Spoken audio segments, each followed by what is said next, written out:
click on that back button. All right, welcome to the afternoon session here of the House Committee on Government Operations and Military Affairs on February 9th. We are here this afternoon to take a little bit more testimony on H127, the sports wagering bill. And we've invited John Pappas, who is going to talk with us a little bit about one of the subtopics we were interested in was with a presentation around how geofencing works. So Mr. Pappas, thank you so much for being with us today. And I invite you to introduce yourself for the record. And I know you have a presentation prepared for us, so thank you for being here. I do. Thank you guys so much. Just want to clarify that I'll be able to share my screen at some point during this presentation. Yeah, I did give our committee assistant the go-ahead. We usually, when folks are sharing documents or slide decks, I usually try to shy away from doing screen share so that we can see everyone. But I think for your presentation, that it makes sense to have it be live. So we'll make sure you can share your screen. I appreciate that. So, well, thank you, Chairman McCarthy and Vice Chair and members of the committee. I appreciate the opportunity to testify today. My name is John Pappas, and I'm the Senior Vice President of Government and Public Affairs for GeoComply. And GeoComply is the leading geolocation, identity verification, and anti-fraud technology company. And we support regulated online sports betting, casino, internet poker, internet lottery, daily fantasy sports in 48 U.S. states. We hold nearly 40 jurisdictional licenses in the U.S., and both government and independent testing laboratories validate our software. Each day, we process upwards of 40 million, again, 40 million geolocation transactions. The company was founded to deliver a geolocation system that could support the U.S. internet gaming market. However, over the years, we've become a one-stop shop for various compliance needs for tightly regulated industries. We work with companies to address the needs of know your customer compliance through our ID Comply services, this dynamic age and identity verification system, and our advanced geolocation and fraud detection technologies deliver unparalleled oversight for operators and regulators. Our technology enables online sports betting operators and regulators to meet the demands of the federal law, such as the Wire Act, the Unlawful Internet Gambling Enforcement Act, and the sovereignty of states that choose to opt in or opt out of online wagering. Members of this committee may be familiar with location data such as GPS or Wi-Fi or cell towers.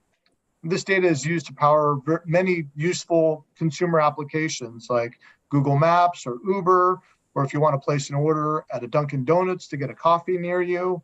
The difference, though, between that type of geolocation data, these open door tools, and what we do, which is compliance grade geolocation, is the way we interrogate the data to ensure that it is trusted and secured. We cannot simply rely on an IP address to determine a player's location. We dig far deeper. Our technology analyzes multiple data sources to verify a player's location. GeoComply's technology detects and blocks the use of any tool that could be used to spoof someone's location. We employ full-time teams across the world that keep up to date with the latest spoofing technologies, and we regularly adjust our systems to detect and stop those. By the time GeoComply approves or denies a transaction, it will have gone through over 350 analytical checks to verify that only legal bets are permitted. I want to illustrate how this looks in real time. And so I am going to share my screen now and pull up for you a live map of geolocation transactions as they are happening. I can find it here. Hold on one moment. Give me one moment here. Sorry. No worries. Okay.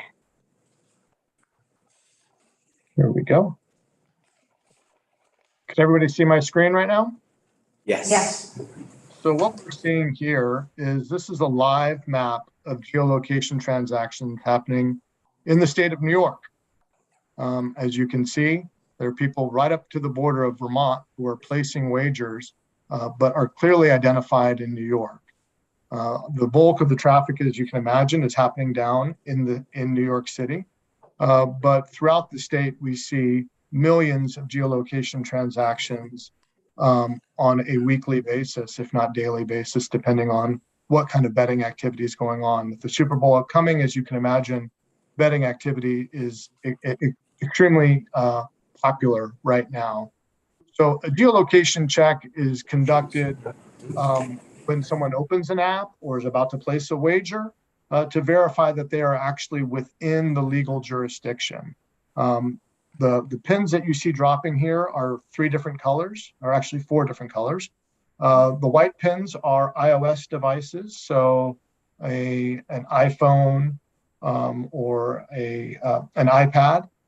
Green are Android devices, and the blue pins that you see dropping are Mac or a PC, so like a desktop computer. And the red pins that you see are actual blocks. So sometimes you'll see a red pin within the state of New York, and that's because we've identified that that person is either spoofing their location to try to show that they're there from somewhere else, or that they have some sort of prohibited software running on their computer or on their phone that would make them impermissible to bet, such as a fake geolocation app on their phone, or if they're running a VPN, that could, open them up for someone externally from outside of the state to be able to go on and place a bet through their account and pretend like they're in New York. So the technology is really used as an enabler to make sure that all the legal betting can happen within a state, right up to the border, because we know in New York, about 80% of all the bets happen within 10 miles of a border. And that's pretty typical in a lot of states. Many states have very dense population centers right next to borders of other states. So we need to make sure that those people that want to bet in Pennsylvania are able to do so on apps that are licensed in Pennsylvania. And then those that want to bet in New York are able to do so on apps that are licensed in New York. I can pause if anybody has questions about this map before I take it down, or I can provide additional detail or go back up to Vermont here if you want to look to see where some activity. Yes, I do have a couple of hands up in the room, so I'll go to the younger of our two representatives, Hooper. John, did I see a pink one in there? Is there a pink? May have been a pink one. We have added some new colors that would indicate. I think you may have saw a purple one. I just saw a purple one. Yeah, that would indicate like a test account. Okay. So either the regulator would have a test account, or one of the operators would have a test account. They could be testing something. But the geolocation transactions that we're really looking at are the white, green, blue, Yeah. and then obviously the red ones that we're blocking.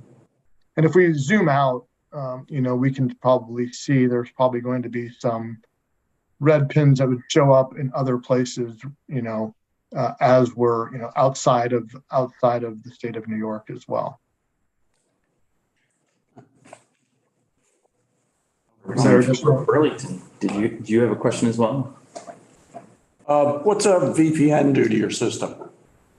We're able to detect VPN. That's obviously one of the more common spoofing tools. In the last year, we detected over 18 million attempts to use VPNs to access sports books.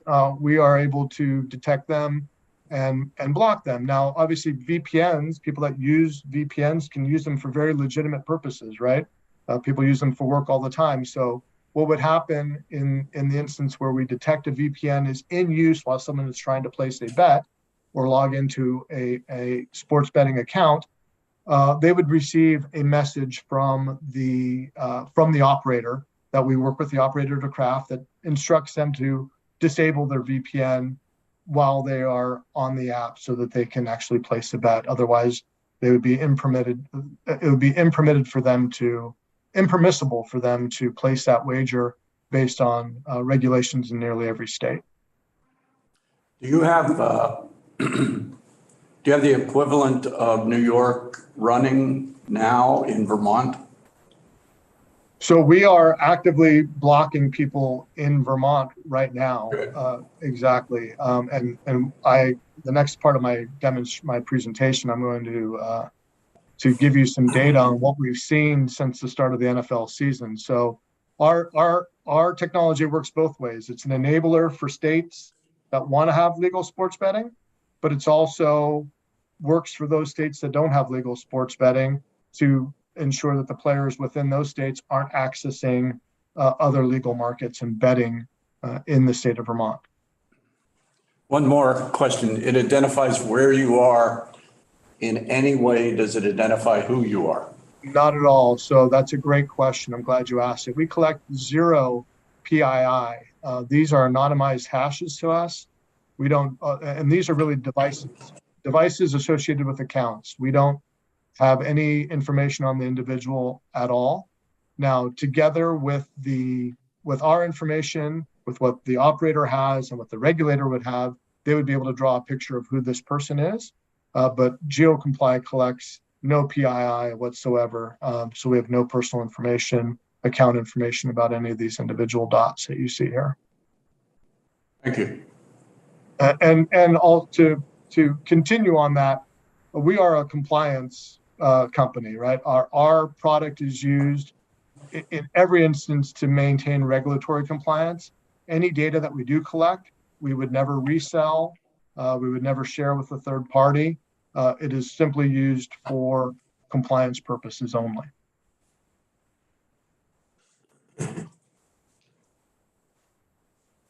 Any other questions? Otherwise, I can stop my share here. Yeah, I think we're. And I'm happy to bring this up later in the discussion if people have additional questions. But I mean, as you can see, obviously the bulk of the traffic is happening down in Manhattan, but in more populous areas of the state, we'll see pins like this. And should Vermont go forward and pass regulated sports wagering, the state regulator there would have a map like this of their own and their own dashboard, where they'd be able to track transactions, see what the red pins are, what the white pins are, and have a really good view of what their market looks like in real time. It's a very valuable regulatory tool, as you can imagine. All right, so I will now share my screen to talk a little more specifically about what we're seeing in Vermont. Mr. Pappas, I think I just have a question from Representative Nugent here before you. Were you going to share the slide deck that you had shared with us? Yes, I am. Our common practice for static slide decks is for each of us to have it on our devices so that we can see you and you can see us on the Zoom. That might be a little bit easier. So just stop the share and you guys will be able to follow along.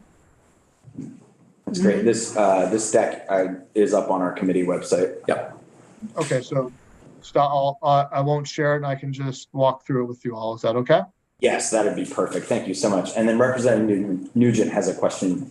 Yeah, just wondering if you could speak a little to I don't know if we deal with this specifically in our committee, but the cost to states for paying for your service and are there other services as well? No cost to the state whatsoever. We are licensed by the state as a service provider. So we have to go through all the suitability, background, much like any gaming supplier would in the state of Vermont, but we contract directly with the operators themselves. So whomever are the operators in the state, we would contract directly with them. When the operators put together their bid under the bill that we have before us, part of their budget would be paying for your service in order to comply with the geofencing requirements, because we can only license operators to operate uniquely within the state of Vermont, or else we get into some of those federal issues that Mr. Pappas referenced, I think. Yeah, absolutely. The governing law are two federal laws, the U.S. Wire Act and the Unlawful Internet Gambling Enforcement Act, that require that any gambling has to happen on an intrastate basis. And you can't cross state lines with sports wagering and various other forms of internet gambling as well. So if the operators aren't compliant with those laws, they could potentially lose their license, pay heavy fines.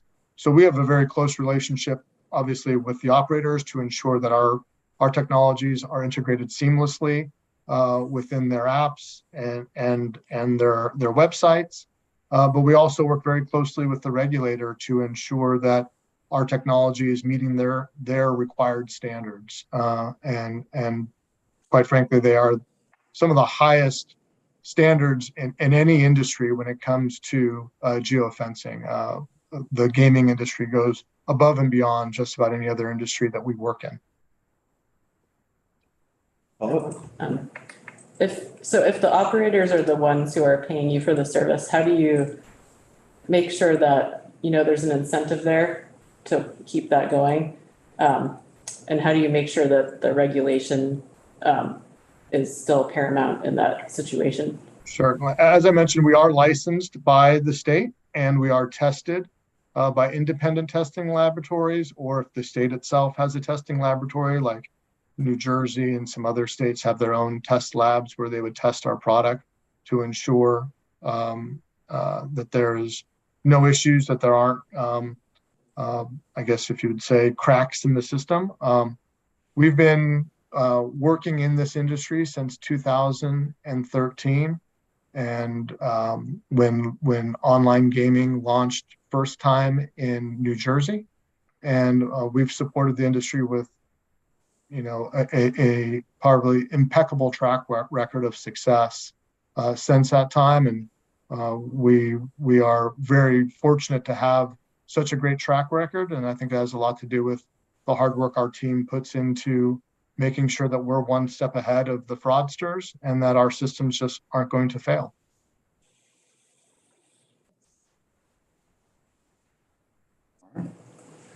Thanks. Please continue with your presentation. Sure.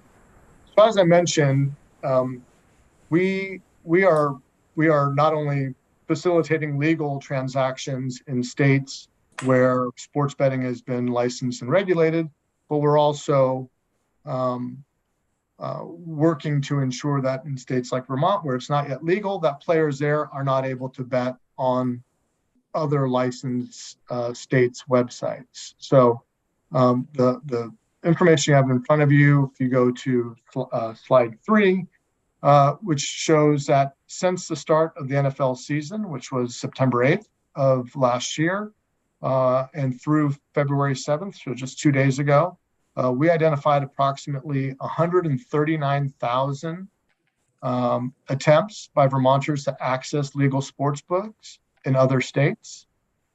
These attempts came from nearly 17,000 unique player accounts that we identified within the state of Vermont. As you'll see on the next slide, about 67%, 66.39% of those attempts were seeking to access the legal sports books that are just in your neighboring state of New York. That's pretty typical what we would see. In Kansas and Missouri are great examples. Kansas has got legal sports betting, Missouri does not.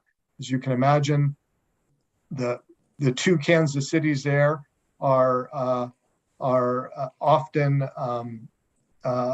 when you're in Missouri, you can't place a bet, but when you're in Kansas City, Kansas, you can place a bet. So we see a lot of people from Kansas City, Missouri trying to get on the Kansas City, Kansas websites to place a bet, and we identify that, and we would prevent them from being able to place a wager. But we also know that just because a player tries to bet in New York doesn't necessarily mean that it stops them if they're not able to in Vermont. We see what we call cross-border traffic. So this identifies players that had logged into their account in Vermont. We identified them there. And then a short time later, that same account was identified within the state of New York, and most likely placing a bet.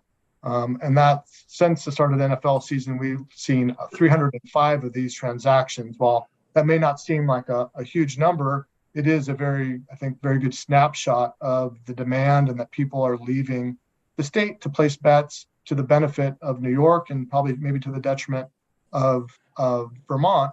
Worse yet is that, of those 139,000 that we identified, many of those maybe didn't travel to New York to place a bet or to another state to place a bet, but they went onto an offshore website, one of the very many illegal, unregulated online sports books that are available to Vermont consumers today with zero consumer protections, and were able to place a bet there, depriving themselves of consumer protections, but also the state of any revenue. I appreciate you making that clear to the committee. So it is probably much harder for us to quantify, but I'm wondering if you have professionally any experience trying to quantify how many of the transactions are happening on illegal sports books that are foreign based, as opposed to Vermonters, who are trying to access a sports book that's legal in a neighboring state. Right. Yeah. So to be clear, GeoComply only works with companies that are licensed and regulated. So any of those illegal sites wouldn't be utilizing our technology. So we would have no insight into how many Vermonters are logging in to their websites and placing bets. It's just not any visibility that our company would have. I can tell you that there is a massive illegal market for sports wagering and any other forms of internet gambling throughout the United States. I would encourage anyone after this meeting or during this meeting just to Google, "Can I place a sports bet in Vermont?" And you'll be directed to a multitude of websites that will encourage you to sign up, make a deposit, get a bonus, and place a wager. Some of the more common brands would be Bovada or Bet on Sports. These brands also advertise freely. They'll advertise online. They'll advertise on social media. They also advertise. I'm a very big consumer of sports podcasts, so I listen to a number of different national sports podcasts, and I hear advertisings for sites that are not licensed and regulated anywhere in the United States, and encouraging people to sign up on their platforms and deposit money and play. The unfortunate thing for anyone in Vermont who does that is that we don't know if their personal financial information is being kept secure. There's no guarantee that if they win that they'll get paid out. And there's no recourse if they have any sort of dispute. There's no regulator. The regulator in Curacao is not going to respond to an email from a Vermont consumer saying, "This company didn't pay me what they owed me." So we do know that there is a huge black market. Unfortunately, our data only looks at Vermonters accessing other legal operators in other states. Long answer to a short question. I really appreciate that, and I think that it's important for us to, as we're talking with our colleagues and our constituents about this bill, to be able to take a look at. We have data that's about Vermonters trying to access legal sports books in other places that's very clear about how prevalent that is, but we have no way of measuring how many Vermonters are accessing illegal sports books that are widely available online, and so those numbers just compound and make it bigger is the point I just wanted to really get across, both for the committee and folks who are watching here. Is we've had a number of questions come to me, and I'm sure all of us, about just how big is this market of Vermonters that are trying to place bets, and you've helped illustrate that very well already, so thank you. Yeah, I think that appreciate that. I think that the data is clear from our end that there is certainly a demand for sports betting options in the state. And, should the state decide to regulate it, our role in this is not only on the geolocation side, but the age and identity side, the fraud detection side, We play a full scale compliance role with the regulators and the operators to ensure that this is a safe environment for people to open accounts, place bets in a very responsible way, and that the state isn't at risk of any federal or state violations. So I was just looking at the two of the decks, right? So, and I understand this is not like a scientific breakdown or analysis, but if you have 16,880 player accounts with only 305 verified transactions over a cross border, that's a big gap of people looking to play. Yeah, So no, we go into the that's a legal great market. point. That's a great point. So those individuals, and keep in mind that 305 that's looking at people within like what we would call a reasonable velocity. So like they logged into their account in Vermont at 1 o'clock, and by 2 o'clock we saw them in New York placing a bet, right? Yes. So there are probably thousands upon thousands of people that have accounts in Vermont, and maybe not that same day, but at other times are in New York or in Washington, D.C., where I live, or anywhere else where it's legal placing bets, but they are Vermont residents. So, No, thank you for clarifying that. Representative Nugent? I'm sorry, I'm just a little confused because you said that you think there's a huge black market, but we don't have any data. So I'm just wondering how do we know that? well, certainly we know that based on the fact that there are illegal operators that are today advertising to Vermont consumers on a very active basis is, I think, a strong indicator that the market, these operators wouldn't be soliciting customers out of Vermont if there wasn't a market for it. So we also know that there is strong demand for sports betting.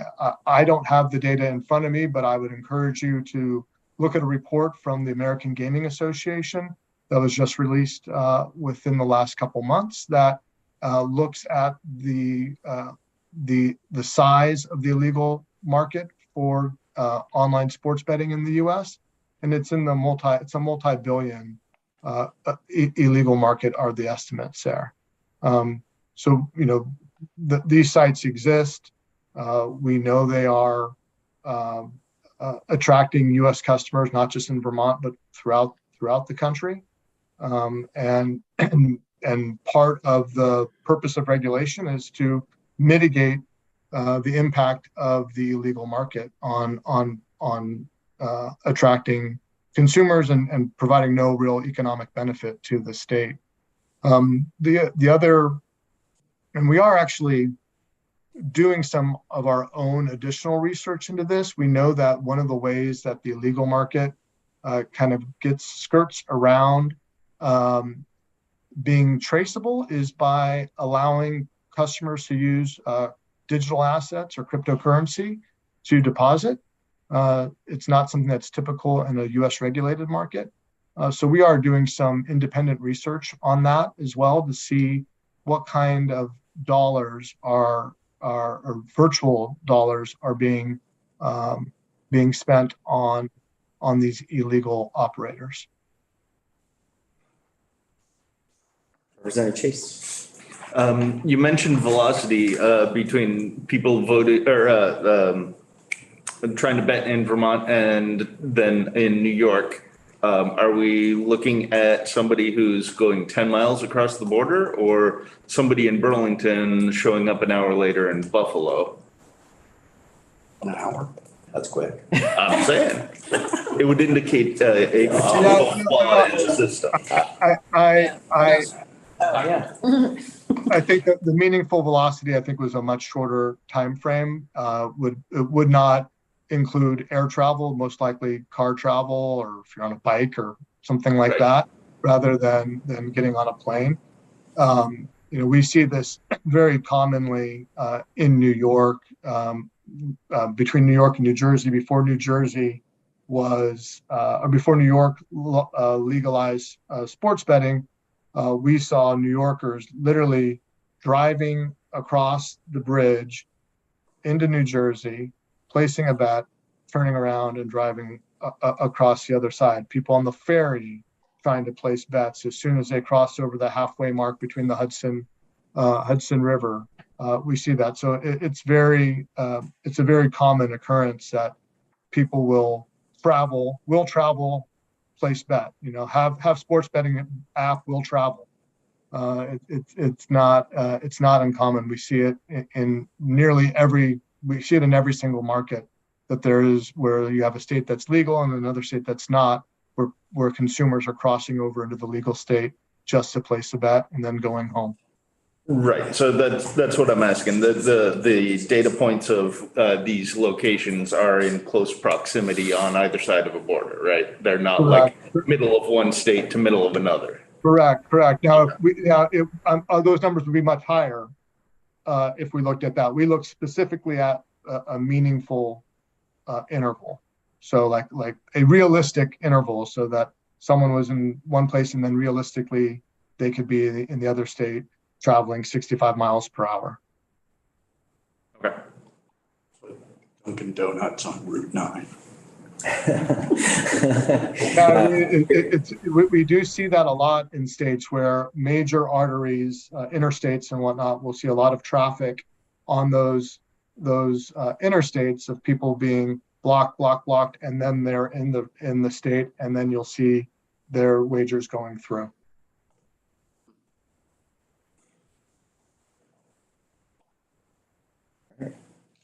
Thank you for being willing to take questions and go off your presentation. I appreciate it.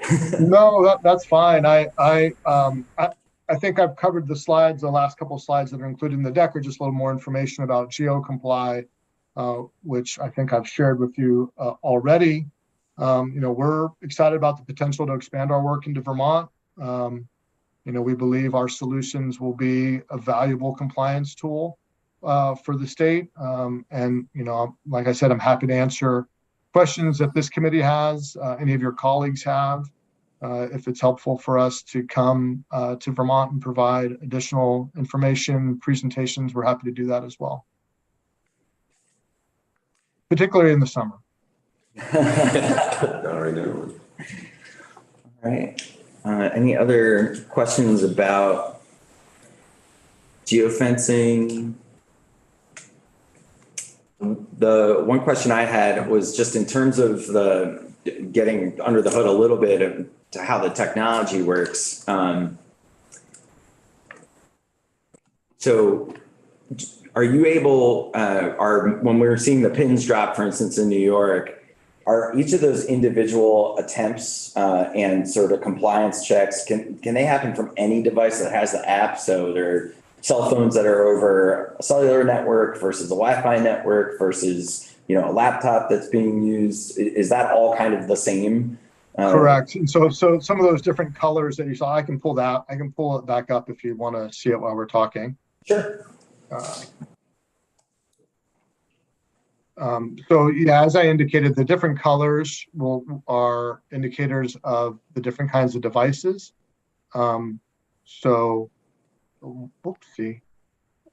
White is an iOS device. Green is an Android device. Blue would be a PC or Mac. There's a little bit of information, so we can see that that's a Samsung device. We see that that's an iPhone. So we do have a little bit of information that we know what kind of connection they have. So people are what we call re-geolocated based on their proximity to the border. So someone could open their app and be geolocated.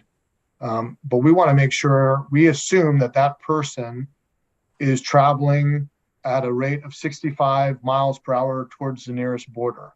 So we would re-geolocate them in a meaningful time to ensure that they hadn't crossed the border before they ever placed a bet, right? So we have to re-geolocate based on proximity. So if someone's on their cell phone and connected to cellular data, not to like a Wi-Fi connection, they are what we would call a flight risk, right? They're very near a border. So we would be geo-checking them more often than somebody here in the middle of the state that's connected to their home Wi-Fi on their laptop, right? That person is far less likely going to be someone who's going to cross into a illegal jurisdiction or a non-compliant jurisdiction. So we re-geolocate based on what type of device they're using, what kind of internet connection they have, and then their proximity to the border. Does that answer your question? That does very well. Thank you. Representative Byron? Thank you. So my question for you is regarding the data that you're collecting and using. So these are obviously individual human beings with mobile devices or stationary devices, et cetera, et cetera. So I guess sort of once you're done tracking the wager itself, are you storing information on the individuals or doing anything with that downstream? No, we're required to store the location data. Or I think up to, depends on the state. Every state has a different requirement. I think some are up to 7 years that location data is stored. We are SOC 2 compliant. All of our systems are fully, fully protected and encrypted. But again, we don't collect any personal data. We have no personal data. Also, we are only geolocating when someone is physically in the app. So if someone is out of the app, we have no idea. If they're not in DraftKings or in FanDuel or in BetMGM or in Caesars or Rivers or any other of these apps, if they're not in those apps, we have no visibility into what they're doing on their phone. Absolutely zero. Okay, so you don't have sort of for lack of a better term, an added value. No, again, we're not a marketing company, right? We are a compliance. We are a compliance. There are plenty of geolocation marketing companies out there. We know about them. That's not what we do. We are a compliance grade geolocation company that was built for the fit purpose of supporting regulated internet gaming. We only work with companies licensed in the gaming space. We also have other verticals that we operate in, such as fintech, crypto, and other places. So usually highly regulated markets is where we're operating in, and our data is never used for marketing purposes in any way, shape, or form. No, thank you very much for that clear answer. I appreciate your company behaving in that manner.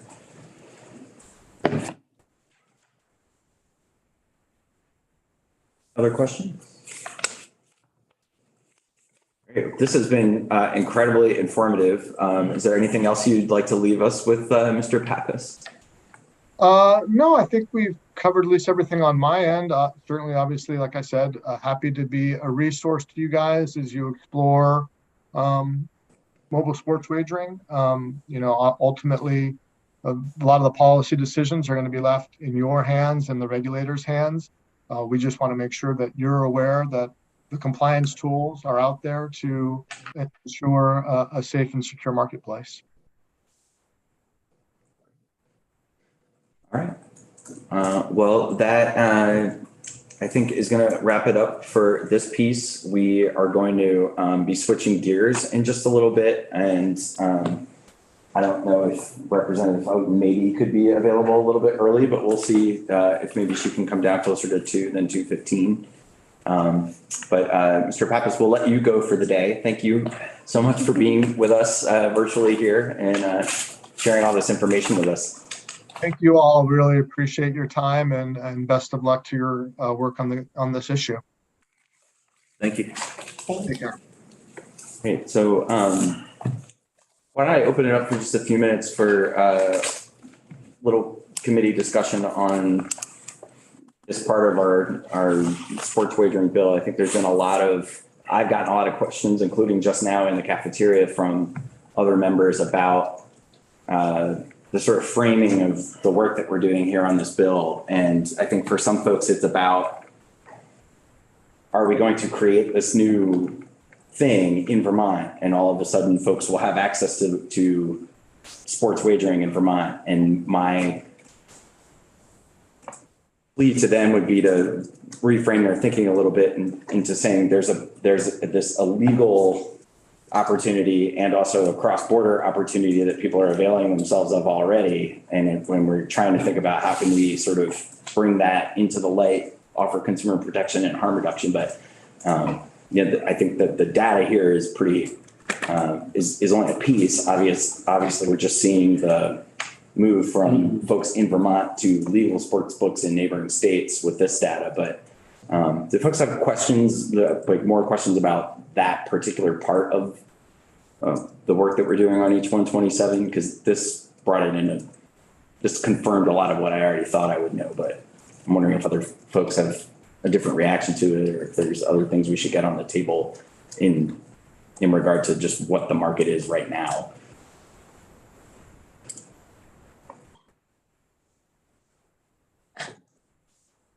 Well, Yeah, go ahead. I had just, I just did some math. So they said there were 139,000 attempts by Vermonters to access legal sports books in other states, right? There are like 16,800 people.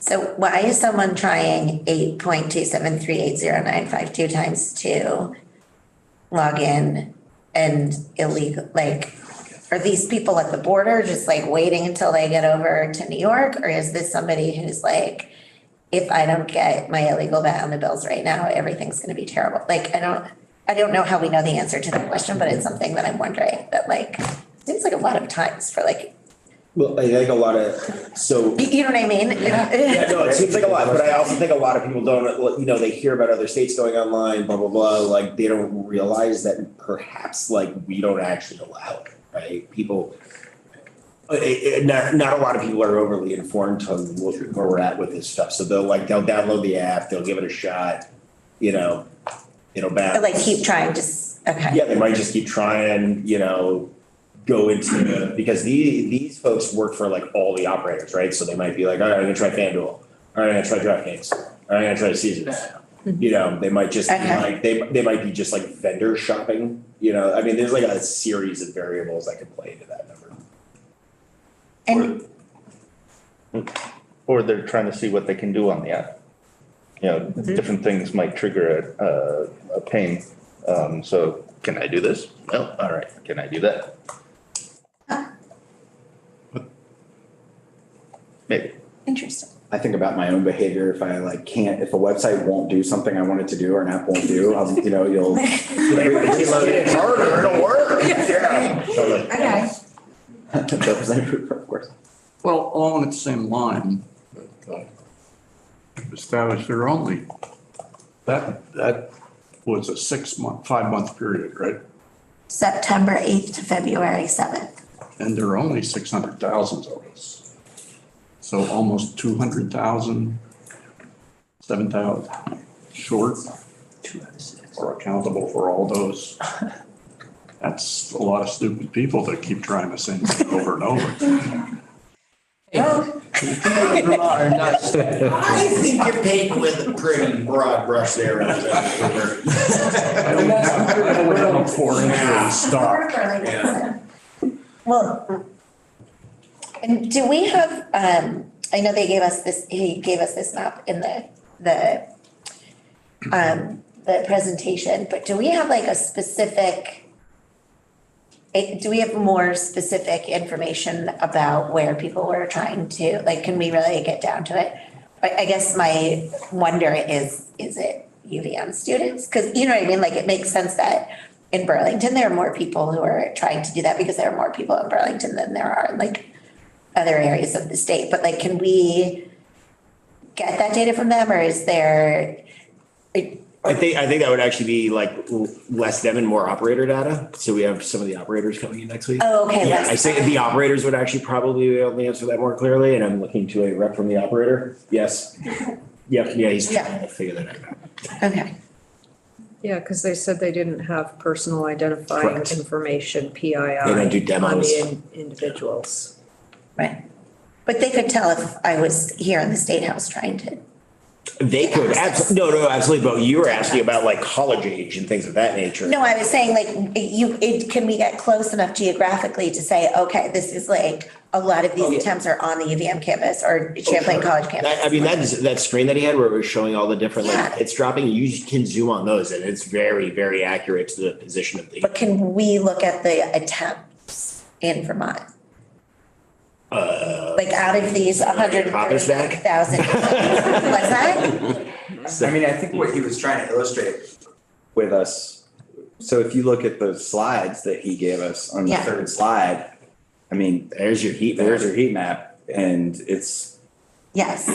as you said, the sort of the population centers of the state seem to have the biggest number of attempts, but. And then if you go down to the cross-border crossing slide, you can see like the brunt of the activity is actually Route 4, Rutland, over to like Whitehallish. Sure. And Bennington over into the like Hoosick Falls area is the brunt of the actual activity on that cross border. Because nobody's going to take a ferry across the lake. They're just going to give up and go to like sketchyoffshorevet.com. Yeah. Yeah, so that I think is the thing that was most illuminating about this conversation to me was, so if there are thousands and thousands of unique players making tens of thousands of attempts, and then a couple hundred in the NFL season, to date, so 305, I guess, have gone over to New York. I'm sure some have gone to New Hampshire too, but you have to think that a lot of folks aren't going to get in their car. They're going to take the risk of going to a completely illegal, Nobody's gonna. offshorevet.com. Yeah, Whatever that is. offshorevet.com. Yeah. It's just sort of my generic. I like that. Like if you live up by me, you're not gonna go drive and take the bridge to New You're actually just going to Canada. Because it's legal there. You take the ferry. At what point on the ferry trip can you start betting? I mean, That's what you're saying halfway across. like, If you look at a map, it'll show you the state line on the water. I mean, I want to be able to bet from the boat. Yeah, no, you can. You can look at Especially the if it's a map. party boat. So I'm stopping you short of casino votes right now. So all joking aside, we did discuss this during the sports betting meeting, and they could travel over. There is like a border buffer, so it doesn't have like a gray area. And so it's not like, my recollection of the testimony was, it's not just when you're like 10 yards over, you've actually got to go like maybe a mile plus before it'll actually let you do it, just so there aren't any like jurisdictional infractions between states. Does that make sense? Yep. Do you have to get off the? Well, I mean, if you were, that, like, we were discussing more just sort of drive over. Yeah. But the crux of it was like, it wasn't really like clearly nailed to the border itself. They actually built a little buffer into it. Mm-hmm. So there wasn't like any ambiguity, like were you or were you not like actually in New York State proper itself. Mm-hmm. And Lake Champlain's 12 miles across, so you could be across the border by 6 miles and still be on the boat. Yeah, so what I'm thinking is I never have to get off the boat. Just like. Oh, you just ride the Go ferry back and without a car. Well, like you can like get on the ferry, go across, do a couple betting, and then not even get off the boat, head home. Can you collect though when you get home? And if you lose, can they collect? That's a great question for the operators. Yeah, Representative. Well, in response to my broad brush allegation, if I look at the second point there, all of these attempts were made by 17,000 Vermonters, not 17,000 accounts. actually, right. So that could be a much lower number of individual Vermonters if they had 4 accounts, 3 accounts, whatever. So, you've got 300 people going across the border. You've got someplace probably from a half to less of individual accounts recorded. It doesn't add up to a lot of demand, I don't think.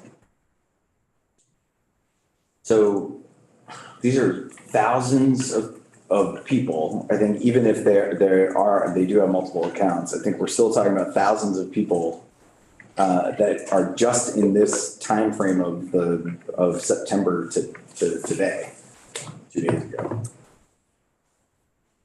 Right, it's not counting March Madness, Kentucky Derby, whatever else. And I mean, yeah, that's this is- only attempts to access legal sports books in neighboring states too. That's the other distinction that I think is, this doesn't count as we were talking about all of those illegal offshore sites that are pretty ubiquitous. And I wasn't even thinking about the advertising on things like podcasts, because that is pretty ubiquitous too. Yeah. Well, I mean, and yeah, this is just like a tightly focused data set to one specific sports season. So just, my thoughts are, when I see this map, I see this as, these are this number of attempts.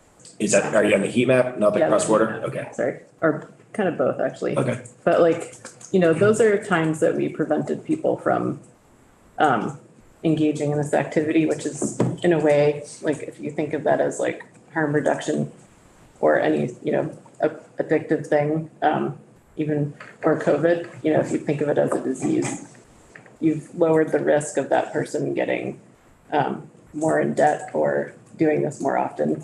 And so, that seems like a success story to me. And I guess on the other hand, I'm just very skeptical of trying to make hypotheticals without real hard data. So while I can understand what he's saying about the amount of advertising and the amount of attempts to do the legal betting in other states, I still would like to see something more concrete about what's happening here, because of the idea of the heavy user, which I think anyone from any industry, that's every business, but when the addictive substance, it becomes an issue. So it's tends to be the same people that they're drawing their profit from, over and over again.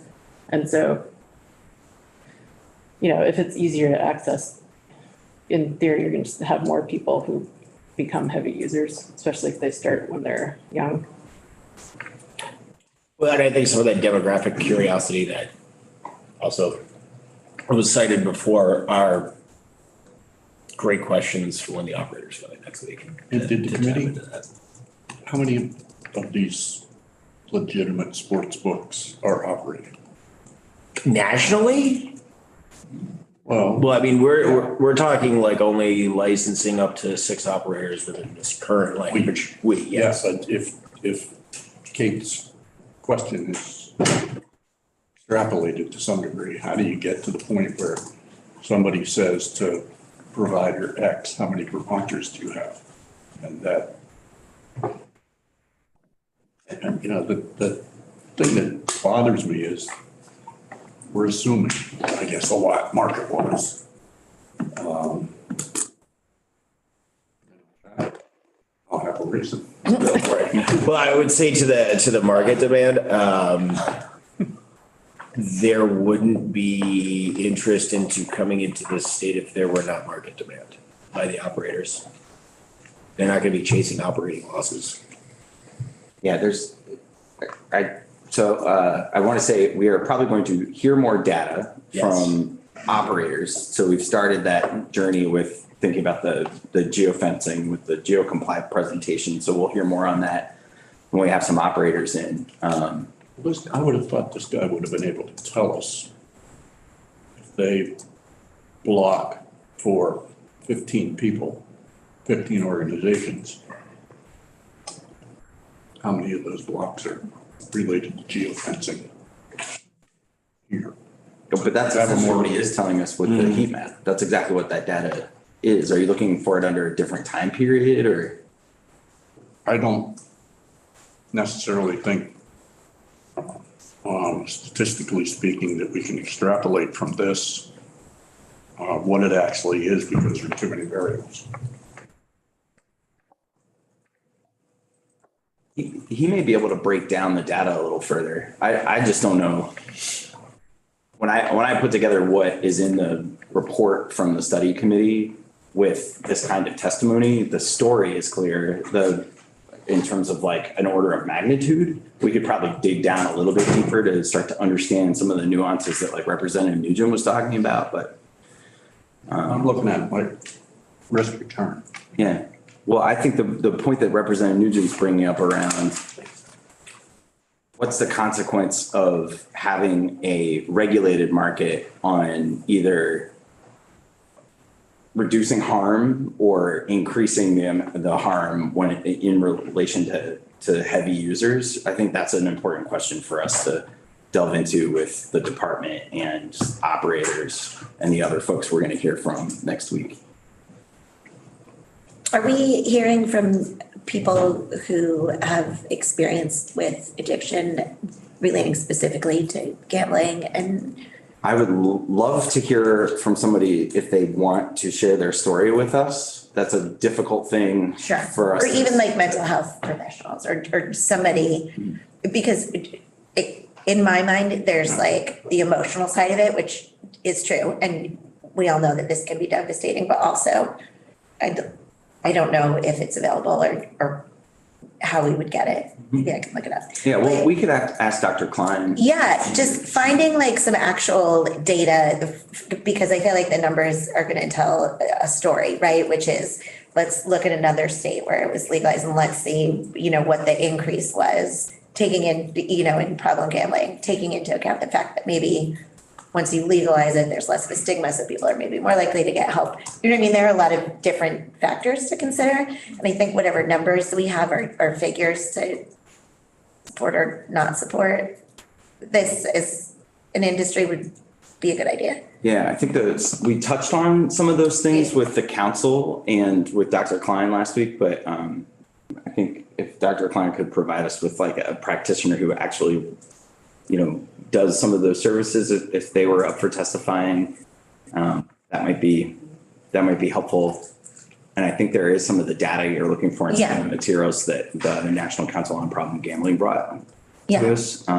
But yeah, let's, so what I'd like to do next is give the committee a little bit of a break before we switch gears and hear from Representative Houghton. So if we could just take 10 minutes here and be right back at like 10 after, or just